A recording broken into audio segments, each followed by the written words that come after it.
یہ سایہ اور اس کا 15واں باب جو 9 آیات پر مشتمل ہے۔ موآب کی بابت بار نبوت۔ ایک ہی رات میں آر موآب خراب و نابود ہو گیا، ایک ہی رات میں کیر موآب خراب و نیست ہو گیا۔ بیت اور دیبون اونچے مقاموں پر رونے کے لیے چڑھ گئے ہیں۔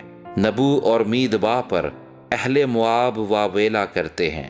ان سب کے سر منڈائے گئے اور ہر ایک کی داڑھی کاٹی گئی۔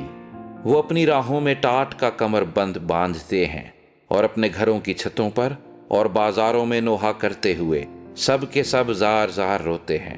حسبون اور علی اللہ واویلا کرتے ہیں، ان کی آواز یحز تک سنائی دیتی ہے۔ اس پر موآب کے مسلح سپاہی چلا چلا کر روتے ہیں، اس کی جان اس میں تھر تھراتی ہے۔ میرا دل موآب کے لیے فریاد کرتا ہے، اس کے بھاگنے والے زغر تک اجلت شلیشیا تک پہنچے۔ ہاں، وہ لوہیت کی چڑھائی پر روتے ہوئے چڑھ جاتے اور ہورونائم کی راہ میں ہلاکت پر واویلا کرتے ہیں، کیونکہ نمریم کی نہریں خراب ہو گئیں، کیونکہ گھاس کملا گئی اور سبزہ مرجھا گیا اور رویدگی کا نام نہ رہا۔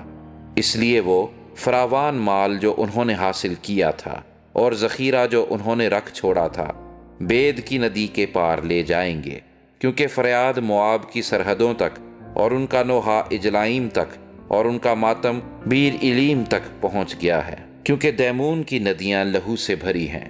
میں دیمون پر زیادہ مصیبت لاؤں گا، کیونکہ اس پر جو موآب میں سے بچ کر بھاگے گا، اور اس ملک کے باقی لوگوں پر ایک شریر بھیجوں گا۔